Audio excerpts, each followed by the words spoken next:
Congratulations! You made the Varsity, the podcast. My name is John Aranda, and I'm a sports correspondent and the host of this pod.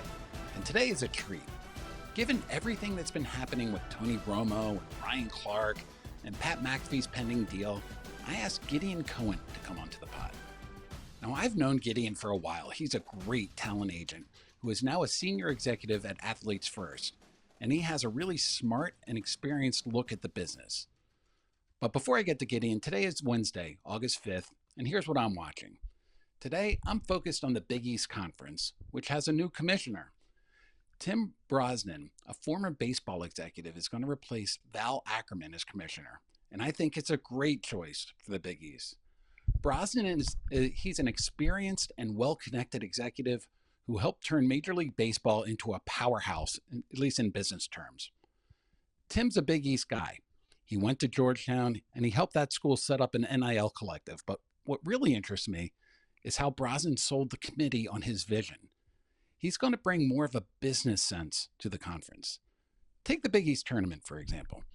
Held in Madison Square Garden every March, that's a prime example of a tentpole event that the rest of the business really sees as undervalued. There's no reason that the Big East tournament can't be eventized, to steal a word from Netflix, into something bigger. And that's something Brosnan oversaw at baseball and is a blueprint that he can use here. Anyway, I'm really bullish on this choice for the Big East. As for now, let's get to Gideon Cohen. Gideon Cohen, thank you very much for joining the pod. I wanted to get you on this pod for a while because you have a lot of clients and you deal with all of the streamers and you deal with all of the networks. And we just seem to be at a point in time where the middle class for on-air talent seems to really be getting squeezed. And we're at the, I don't know if it's a tail end, but the whole cord cutting era continues to run apace. It's been going on for about 10 years. And you end up with media companies that are in sort of cost cutting mode. And so you have needle movers on one end, like Stephen A. Smith or Pat McAfee that command huge contracts. And then you have fill-ins on the other end, sort of almost newer talent. And it really has seemed to have led to a point where that middle class of on-air talent really is getting squeezed. As somebody that is in the trenches and dealing with this day to day, is that an accurate portrayal of what's going on? It is. Look, there's no way to sugarcoat it. There's a lot of anxiety right now. I think if you're a quote unquote middle class network talent, if you're a talent who's at a local sports network, anything related to cable, I think there's obviously a lot of uncertainty. I've been doing this for about 25 years and obviously have seen many different iterations of the business. When I first started, it was like a feeding frenzy. If you were a host or anchor or reporter, you had new cable networks popping up. You had regional sports networks popping up. And I think some of these regionals would hire like 8 to 10 on-air talent. So the market, it's kind of this supply and demand thing.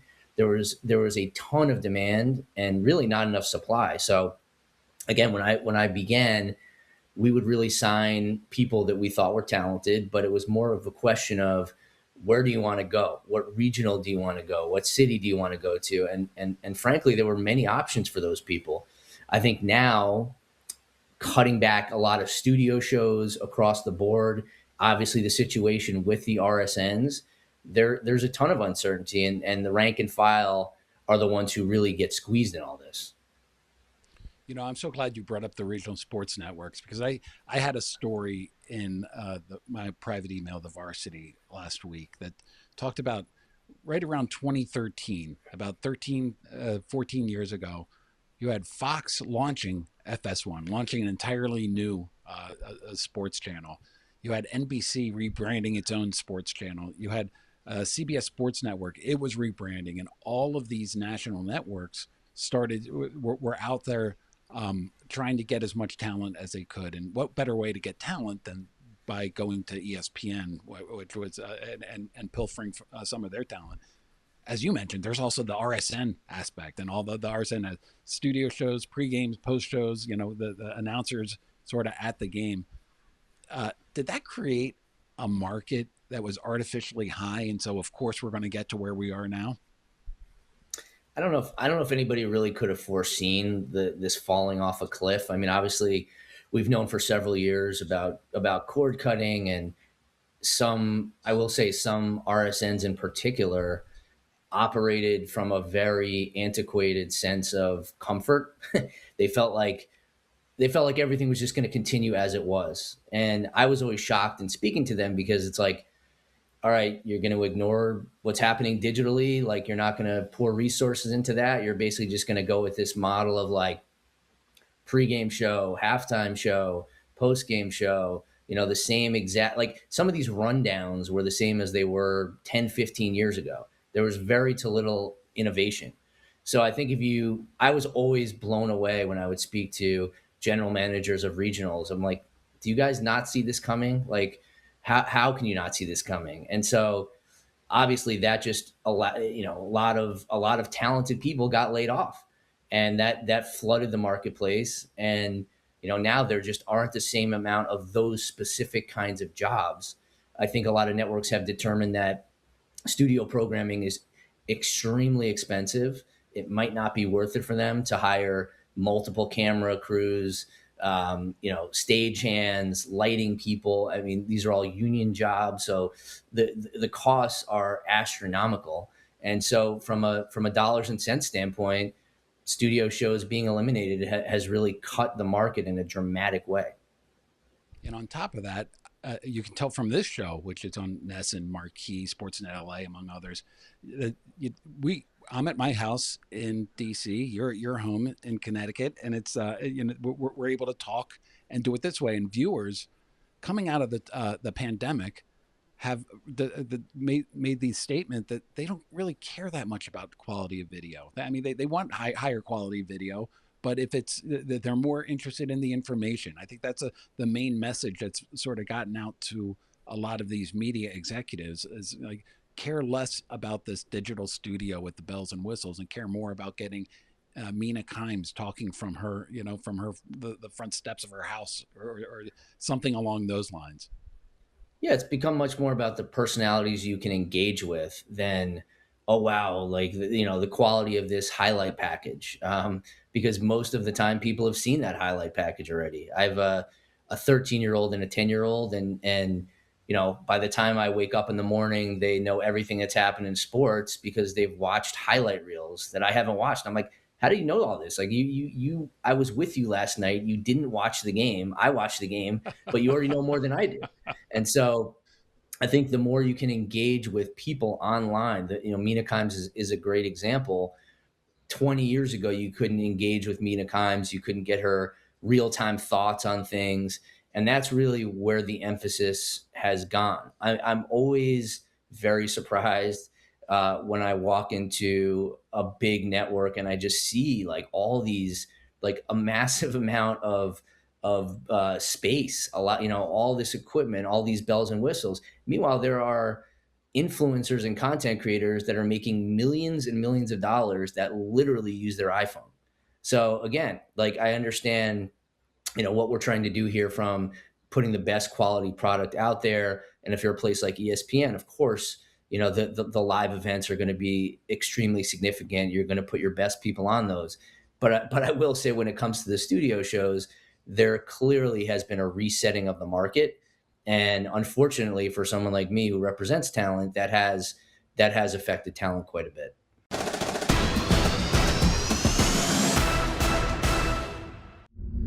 Yeah, Gideon, I don't really want to take the conversation this way, but you just did say something that's like been one of my bugaboos about, what are we going to do about these kids? These kids are growing up and they're not sports fans.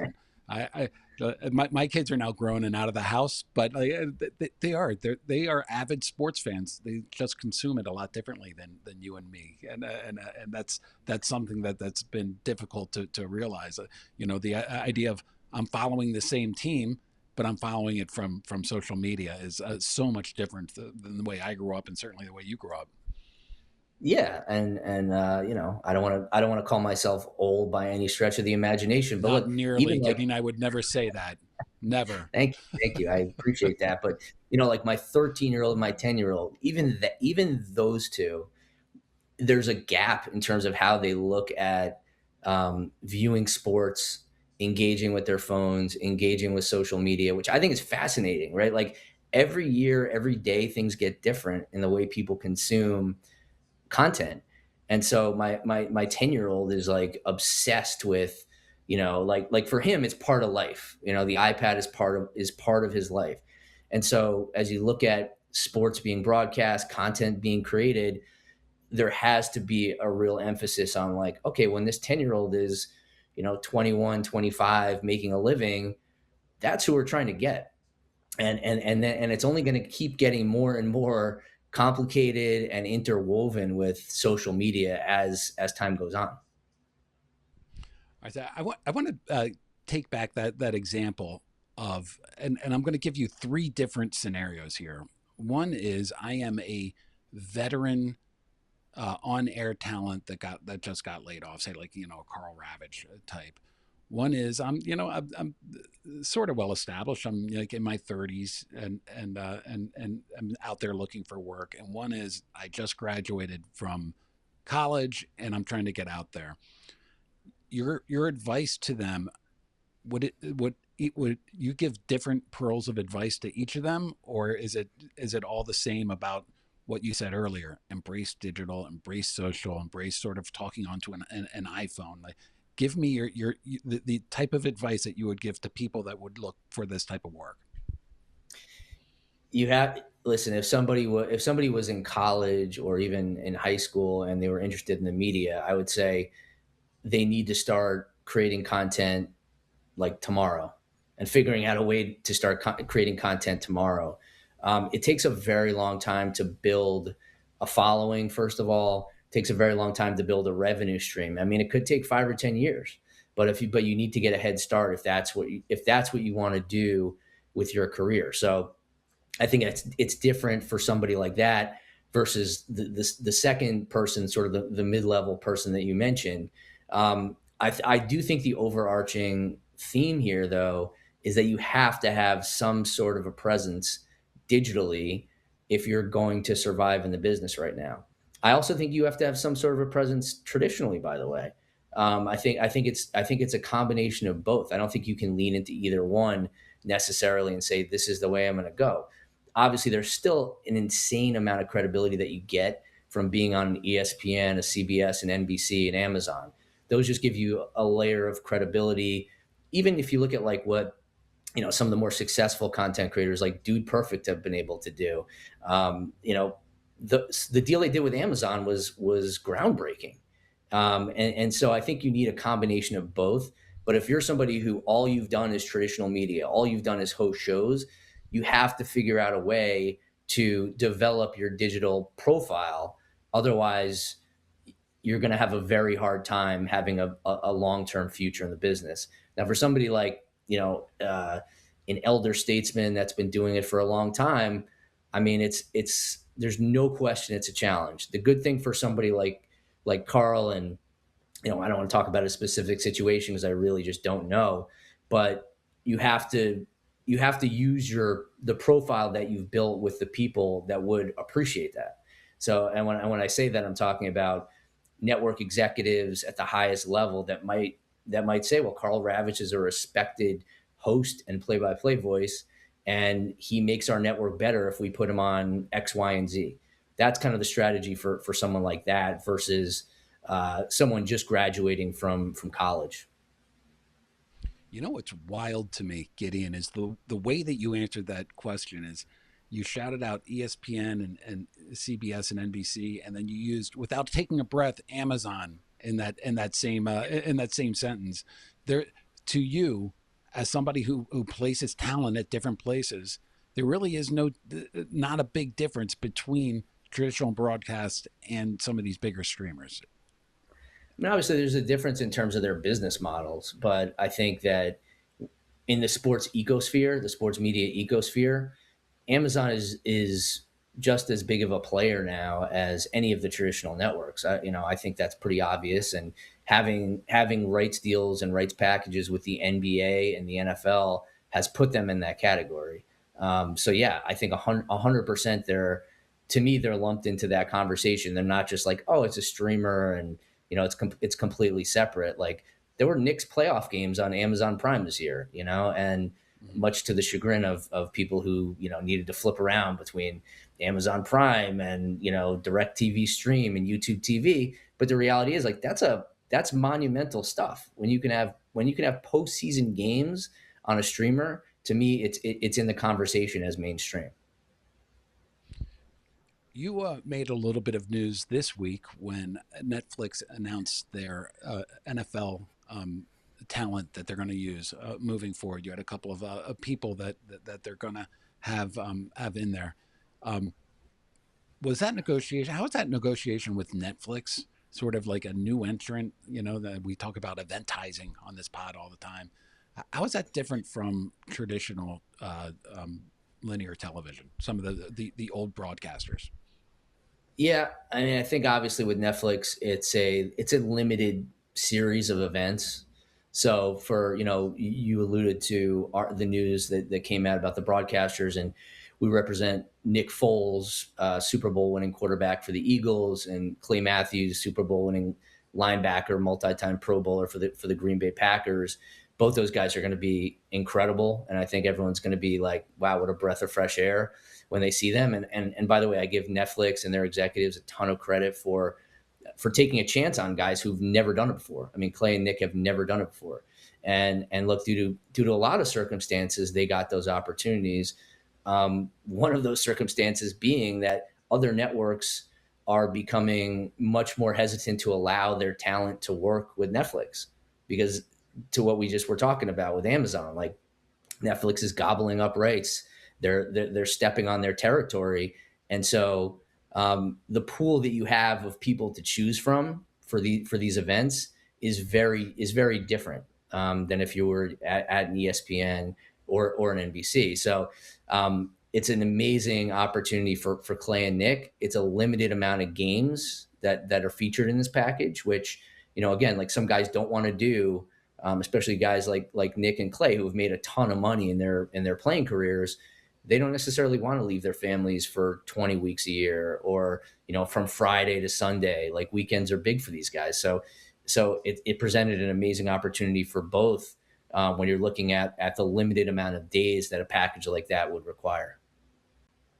So help me as I look at this.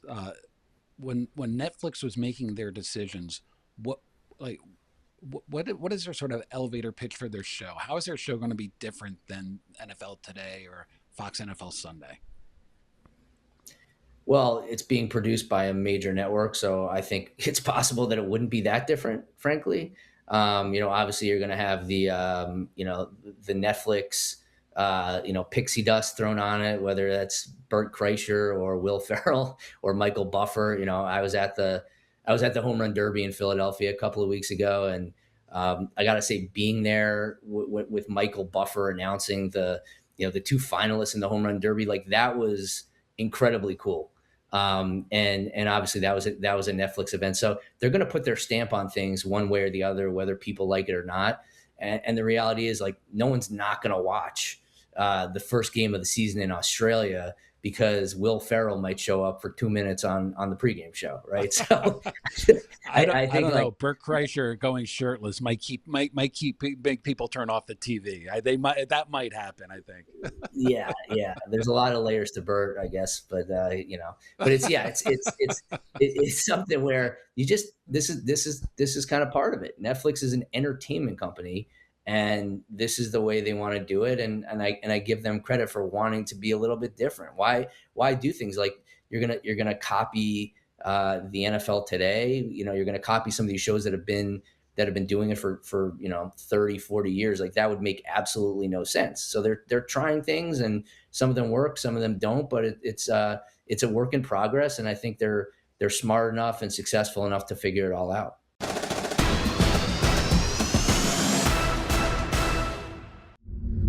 All right. So all things being equal, from salary wise to to job wise, the amount of games that you have to work. Does broadcast still carry a prominence to you, or is the line so close that it doesn't matter anymore? It sounds to me, from the way that you've been answering already, That there is no line, that working for Netflix and hitting a different audience is just the same as working for CBS. Am I hearing you correctly on that? I still think there's a level of prominence to working with any of the traditional networks, CBS, NBC, Fox. If you're going to be on ABC, for the Super Bowl, that is still an elite level of exposure. And at this point, obviously, Netflix and Amazon don't have the Super Bowl. They might someday, but as of now, they don't. And so I think those networks are still giving you the biggest reach possible. Obviously, if you're somebody who's going to watch on Sunday NFL Ticket or NFL Red Zone, which is hosted by our client Scott Hansen, those games are all looped in from the broadcast networks, and so until that changes, there's still going to be, just simply by how the numbers are, an elite level of viewership. Let's go on to a different topic, sort of the story of the day, which is late Friday news dump. Tony Romo was suspended by CBS Sports after a week of drip, drip, drip headlines of after he was arrested for DUI, and I think it Wisconsin? It's somewhere in the north. I forget exactly where. But then the video of the arrest came out. Then the allegation that he had an open container in the car came out, and then CBS in CBS's defense, they really had to suspend him at some point to let this play out. As somebody that represents talent, how would you react to that? Like, take me through your thought process if this was one of your clients in a similar position. Yeah, and I'll start by prefacing this as Athletes First doesn't represent Tony Romo. I have no specific knowledge of what his specific contract says. Every contract is different. Things have been negotiated in there that I'm not privy to, that most of us are not privy to. All I can go on is what has been made public, And I guess the first thing that jumps out at me is like the body cam footage. The fact that that everybody has seen. My entire Twitter feed for like 3 days was body cam footage of Tony Romo. And so we're in a different age where people are going to evaluate things very differently. More people are aware of incidents like this than ever before. And I know a lot of reporters over the last couple of days have talked about morals clauses in contracts. Just about every contract, at least any substantial contract, has a morals clause, which covers, in most cases, being arrested, bringing your employer into a bad public light, and at that point, if you violate that portion of the contract, a network typically has a discretion to do something about it. Whether doing something about it is suspending the talent, firing the talent, again, that's up to their discretion. I think discretion is a very, very key word here, because contracts are contracts. Like, if you're just going by the contract, yeah, sure, they have every right to do what they want to do, but it is at their discretion. So if they decide that they don't want to do something, obviously Tony's taken a leave. We don't know how long that's going to be. But it is at their discretion. And I would look at, like, if you're talking about a star quarterback in the NFL and that quarterback gets arrested for the same exact thing that Tony Romo did, would they be suspended? Would they have their contract terminated? I think we both know the answer to that. So ultimately, it's up to the employer to make that call. I could do something to violate, let's say I get arrested for DUI. My employer could certainly decide to terminate me. What I would think would happen in that case is we'd have a conversation. He would hopefully give me the benefit of the doubt and want to know all the circumstances, investigate on his own, and then make a decision. And obviously in this case, David Burson's a smart, thoughtful, caring person. He's a great human being. And I'm sure he values the relationship with Tony quite a bit. CBS treats talent very well. They look at it as a family. And so I think all that plays in. What no one really knows is the context. There's been a lot of things reported, but we really don't know what's happened behind closed doors over the last few years, besides what's been reported. And so I think because we don't know that, it's very hard to really take a guess at what would happen here. But as an agent, you fight for your clients to get the best possible language to protect them should a situation like this come up. And again, you just hope that your relationship with the network, the talent's relationship with the network, would give the talent the benefit of the doubt. So take me through what your role would be as an agent in this circumstance. Would you be? It's plainly obvious to me that Tony Romo is suspended until the court date comes, and then they'll make a determination. That's I think mid September. There'll be a couple of games into the season by then. Are you saying like, okay, we'll revisit? Are you calling and sort of lobbying every day? I mean, uh, your job is not to necessarily be a pest, but you do have to advocate for your client. Like, what would your blueprint be in this type of case if that was your client? I mean, look, first and foremost, it goes without saying that you want to make sure your client is okay, right? Like you want to make sure that there's like this is a a criminal case, and so that's a very serious matter. And you want to make sure that first of all, from a safety standpoint, your client's okay mentally, that they're okay, and then you want to just have conversations with the network, understand where they're coming from. I mean, look, when you're talking about contracts and very specific language, especially when it comes to morals clauses, that's for people that are way smarter than me.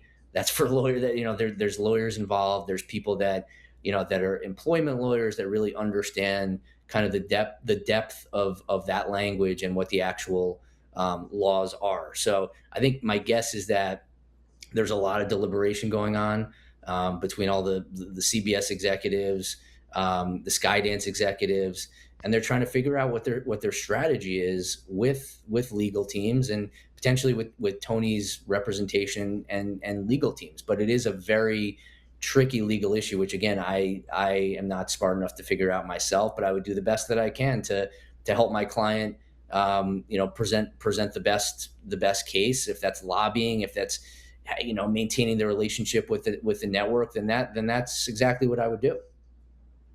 Yeah, this is why it's so hard to handicap because you referenced David Burson. He's of course the president of CBS Sports, and they have, going back to the Sean McManus days, they've treated CBS Sports like a family, and the people that are there, and everybody says that. But CBS, like I talked to you and your compatriots, other agents. They always describe CBS as a great place for talent. That they really do sort of treat them that way. And so, in one sense, I can see David Burson wanting to step up and saying, okay, you know what can we do to help Tony? How can we keep him and put him back in? Because he is they do, despite a lot of the negative press that Tony Romo gets, he is well liked among casual sports fans every time they trot out those. But at the same time, you have Paramount that just took over CBS, and they're in the midst of trying to buy Warner Brothers Discovery, and they have a boatload of debt, and they need to cut costs. And you have an $18 million a year number one NFL analyst that you could perhaps slide JJ Watt in there instead, and save yourself. I don't know what JJ Watt makes, but let's say $7 or $8 million a year. For a company that wants to cut costs, that seems like a no-brainer too. But it's hard to see what's going to win out at the end to me. Yeah, like, listen. Well, first of all, you shouldn't be talking to other agents. I'm the only agent that knows what he's talking about. But second, I regret it every single time, Gideon. I would too. The Again, it comes down to the context, and it comes down to the history, and it comes down to things that are, again, we're not necessarily even thinking about, that go just way higher than just like an OWI or whatever it was called. It's well beyond that. I mean, there's legal implications, there's financial implications, but what I said earlier about the discretion, I think, is really the key, and not enough people are really talking about that. It's how does a company value an employee? That's really what it comes down to. If Patrick Mahomes does the same exact thing that Tony Romo does, the Chiefs are going to say, maybe they'll fine him. Maybe they'll suspend him for a practice. Maybe, right? But like we've seen countless incidents with athletes that play the next day, play the next week, and why is that? It's because they're valued. So I think ultimately, whatever the decision is going to come down to how much does CBS value him.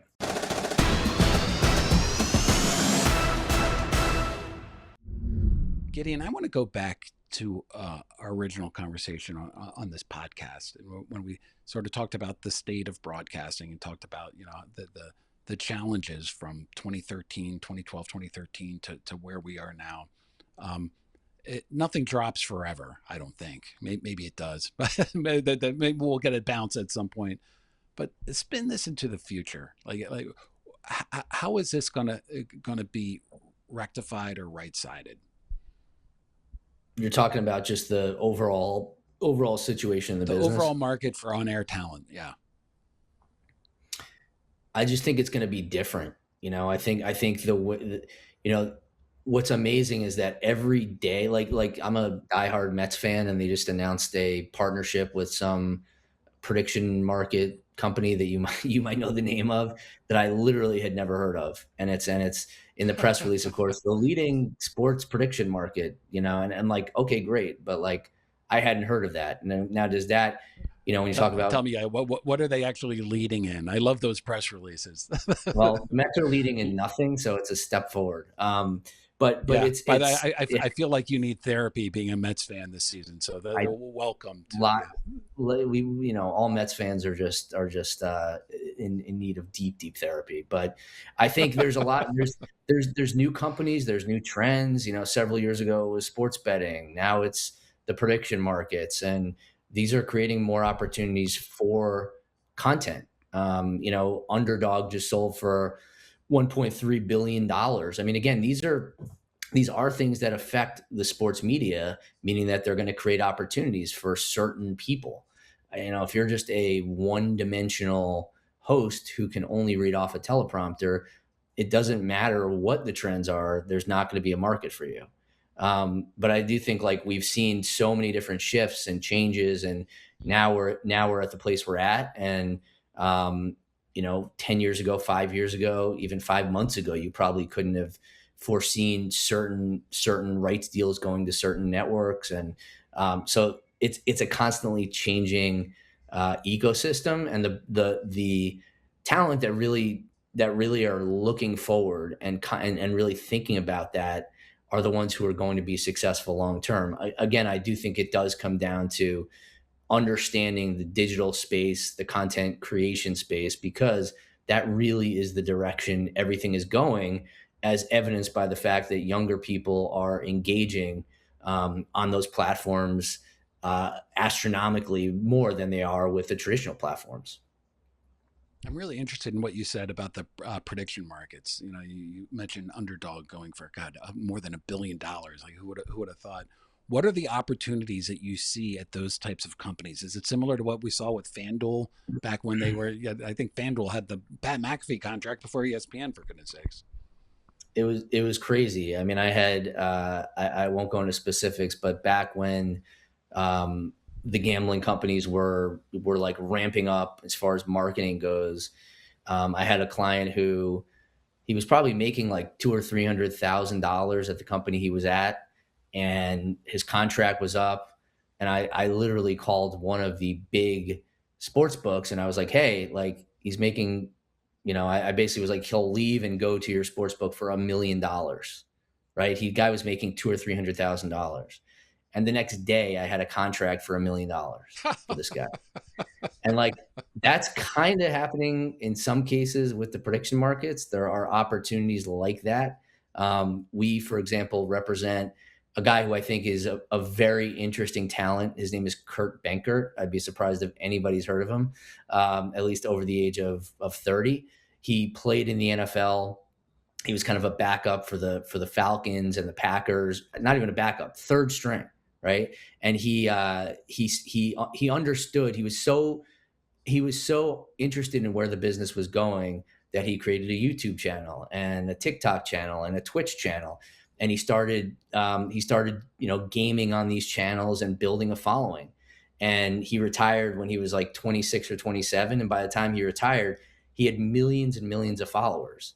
And what he does now is he teaches football. He explains plays on his YouTube channel and TikTok channel, using Madden as sort of a way to teach people football. So he'll take the Madden video game, and go through a play, explain, how this play works, how this play develops. He'll talk about a specific relevant situation in the NFL, a current situation, a current player, and he'll relate that to how he can show people online. So you have a guy who played at the highest level, who understands how to be a content creator. He's got like a whole production team, a studio in his house. And to me, that's where everything is going. Reason I brought him up is last week we announced that Kurt had signed a big deal with Underdog to create content for Underdog and lean into what they're doing on some of these prediction markets. So folks like that understand, like, hey, if this is what I want to do, I need to create a ton of content. It has to be relevant to sports fans of a certain age. And he's done that. And you're seeing people like Kurt get opportunities and lucrative deals with the new prediction markets. All right, so this is kind of an impossible question to answer, because like, who knew an Underdog 5 years ago would be in the market for something like that. But let's keep using Kurt as an example. Started his own YouTube channel, is now sort of going over and doing something digitally with Underdog. Actually, I don't even know if I want to ask. I was about to ask what's his ceiling, and I don't even think it's like what's his ceiling. I think it's more like how does that career progress in your mind? Is it trying to get to a something of like broadcast TV? That doesn't seem like a likely career move. Like, how do you view his career path? That's funny. The person who first told me about Kurt Benkert was Fred Godelli, legendary producer in the business. And the reason he knew about Kurt Benkert was NBC Sports has done a Madden cast on a couple of games a year. And they brought Kurt in to sit with like Ocho Cinco and maybe one or two other people. And Fred explained to me like how quickly Kurt, like he kind of broke the TV aspect of it down to a science. And he just like picked it up really quickly and was like, okay, this is how you do it. Okay, now I got it. And he was great. Right. So he actually did in some ways come from a traditional path, believe it or not, at least to me. Now for him, like, yeah, he makes so much money by sitting at home like this, creating content for brands, that like it doesn't pay for him to go do a college football game or an NFL game. Like he loses money by going to do stuff like that. So for him, the upside is brands continue to look at his demographics, look at his audience and say, wow, this dude is really bringing in an engaged young audience, and the content he's creating does extremely well. There's a very high level of engagement on his content. And it's specific to the NFL, which is what, a lot of people care about right now. So he's figured out a way to tap into it. So the sky's the limit for him. It's just continuing to add more and more brand deals, create new content, potentially create some original shows. But he's figured out the formula.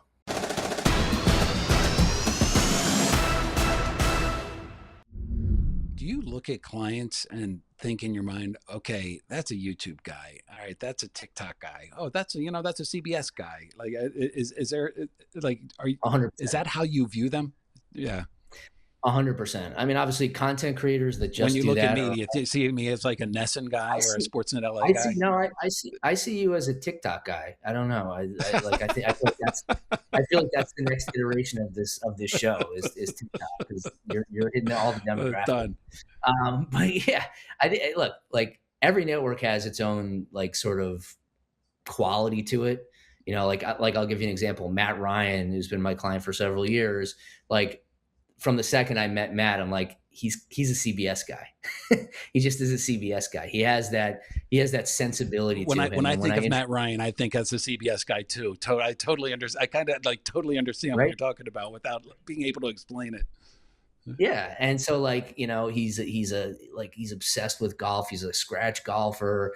He's a clean cut guy. And so when I introduced him to the CBS folks, I just like knew they'd hit it off, right? So I think when you're looking at content creators, which is an area that my division now at Athletes First, the new media division, the new media part of my title is really these content creators and influencers, and their goal is not necessarily to be on an ESPN or a CBS. Their goal is to get as many brand deals as they possibly can, to have a sales team behind them that can bring them and specializes in these digital deals. And so those are very specific to their different platforms, but all the time, like, we're like, this is a Fox guy, this is an NBC guy. Everyone has different qualities that make them appropriate or more attractive to certain networks. Yeah, I've had independent producers on, and the whole market for sports documentaries is drying up a little bit, and the market for on-air talent sort of drying up a little bit. And you have cord cutting, so the TV networks go to fewer people, and so brands are trying to figure out how to get in front of audiences, and they do a lot of brand deals. And to hear you say that that's also something potentially, for talent, as we'll get name the brand to and do some sort of programming along with them, seems to be a trend that's slowly gaining. Has it been around for a while, or is it slowly gaining steam? Like, how would you describe that? I mean, I wouldn't profess to be an expert in the influencer space, but it's definitely like it's growing and growing. Yeah, I think what you're saying is absolutely right. I think there's when you can directly engage with the exact audience that everybody wants, which in this specific case, like, everybody wants to tap into the young, 15 to 25-year-old audience, because they know that they're extremely engaged on these platforms. So yeah, like, brands are willing to spend money on those types of things. Whereas now, unfortunately, networks are not willing to spend as much as they used to. And so for us as a strategy, it's incumbent upon us to really build our content creator division. Athletes First has 350 active NFL players and a very robust sales team that are bringing in endorsement deals and marketing deals for these guys constantly. And I think, taking that a step further, if we say, hey, we represent this content creator who checks all these boxes and, travels to the Super Bowl and creates content there, that's very attractive for them. And so again, like when you're looking at trends, that's definitely a trend versus, hey, like, a network spending as much money as they would have, even just a few years ago. Gideon, so great to have you on the pod. I could go on for another hour. This is sort of how our conversations over coffee always go. Can't thank you enough, man. Talk soon. It was fun. Thanks, John. Okay, thanks to Gideon Cohen for joining this week. Thank you for listening to The Varsity, an Odyssey podcast in partnership with Puck. Thanks also to the executive editors from Puck. That's Gabi Grossman, Ben Landy, John Kelly, the great Bob Tabador from Odyssey, and our partners at Nesson, Greg Poth and Matt Colpitz. If you like this podcast, make sure to sign up for my newsletter. It's also called The Varsity. Go to puck.news, use the code word The Varsity, all one word, for a 20% discount, and I will see you on Sunday.